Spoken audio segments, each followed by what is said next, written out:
فوج کو سیاست میں نہ گھسیٹا جائے، جو اس کا کام ہے وہ کرے گی۔ D G I S P R کا کہنا ہے الزامات میں حقیقت ہو تو جواب دیں گے، کوئی اپوزیشن جماعت رابطے میں نہیں ہے۔ الزام تراشی اچھی بات نہیں، فوج حکومت کا ذیلی ادارہ ہے، اس کے کہنے پر دیانت داری کے ساتھ انتخابات کرائے۔ کسی کو اعتراض ہے تو ادارے موجود ہیں۔ پی ڈی ایم کے راولپنڈی آنے کی کوئی معقول وجہ سمجھ نہیں آتی، اگر آئے تو چائے پانی پلائیں گے۔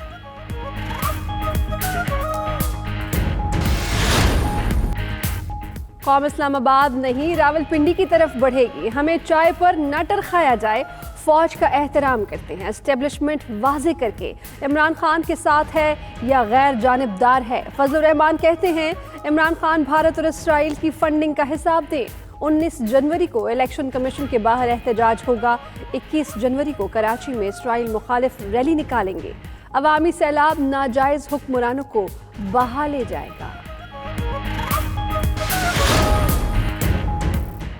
مریم نواز کی زیر صدارت مسلم لیگ نون کا اجلاس، ضمنی انتخابات کے امیدواروں اور متعلقہ امور پر غور۔ احسن اقبال کہتے ہیں حکومت الیکشن جیتنے کے لیے سرکاری افسران پر دباؤ ڈال رہی ہے، ملک اندھیروں میں ڈوب رہا ہے اور عمران خان الزام تراشی کر رہے ہیں، ان کی کرسی فارن فنڈنگ کی وجہ سے ہے۔ چیف جسٹس سی پیک میں کمیشن سے متعلق حکومت کے جھوٹے الزام پر از خود نوٹس لیں۔ سلیکٹڈ حکمران کی وجہ سے پاکستان میں سارے خطے سے زیادہ مہنگائی ہے۔ بلاول بھٹو کا مالاکنڈ میں جلسے سے خطاب، کہا عوام کو بے روزگاری اور کرپشن کا بھی سامنا ہے، ملک میں بریک ڈاؤن ہو گیا، حکومت کے پاس کوئی جواب نہیں ہے، نالائق ٹولے سے ملک چل نہیں رہا، کٹ پتلیوں کو بھگا کر جمہوریت بحال کریں گے۔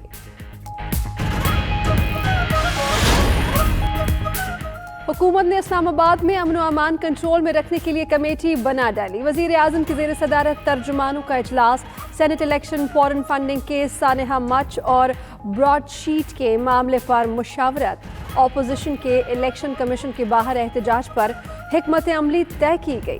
عمران خان نے کہا کہ کوشش ہے سینٹ انتخابات شو آف ہینڈز سے ہوں تاکہ خرید و فروخت بند ہو سکے۔ ہر ادارہ آئین میں دیے اختیارات کے مطابق کام کرے تو مسائل ہی پیدا نہ ہوں۔ سابق وزیر اعظم شاہد خاقان عباسی کی لندن میں 92 نیوز سے گفتگو، بولے الیکشن چوری کرنے کا تجربہ ناکام ہو چکا، سب جانتے ہیں حکومت عمران خان نہیں کوئی اور چلا رہا ہے، سی پیک پر کام رک چکا، موجودہ حکومت کا مزید رہنا ملکی مفاد میں نہیں ہے، تحریک عدم اعتماد سے حکومت گرانا ممکن نظر نہیں آتا۔ وزیر اعظم عمران خان سے chief of army staff general Qamar Javed Bajwa کی ملاقات، D G I S I lieutenant general Faiz Hameed بھی ملاقات میں موجود۔ ملاقات میں قومی سلامتی کے امور پر غور کیا گیا۔ آرمی چیف اسی ہفتے کوئٹہ کا دورہ کریں گے۔ بلوچستان پاکستان کا مستقبل اور بھارت کا اہم ہدف ہے، کسی کی مجال نہیں پاک افغان سرحد پر نصب باڑ کو اکھاڑ سکے۔ پنجاب کے میدانی علاقوں میں دھند چھا گئی، حد نگاہ کم ہونے سے موٹر وے M2 کو لاہور سے اللہ انٹرچینج تک بند کر دیا گیا۔ موٹر وے M3 لاہور سے عبدالحکیم، M4 پنڈی بھٹیاں سے شام کوٹ تک بھی ہر قسم کی ٹریفک کے لیے بند۔ پتوکی، اوکاڑا، ساہیوال، چیچاوتنی میں بھی دھند کے ڈیرے، قومی شاہراہ پر ٹریفک کی روانی متاثر۔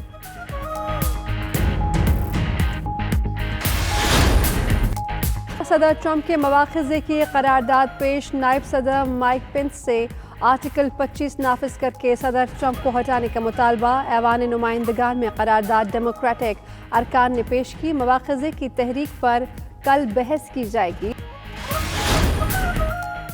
سعودی عرب کے مختلف علاقوں میں بارش کے باعث درجہ حرارت نقطہ انجماد سے گر گیا۔ سعودی عرب کے اسیر ریجن میں برف باری، پہاڑی علاقوں کے علاوہ شہری اور صحرائی علاقوں نے بھی سفید چادر اوڑھ لی۔ شہریوں نے برف باری کا لطف اٹھانے کے لیے میدانی علاقوں کا رخ کر لیا۔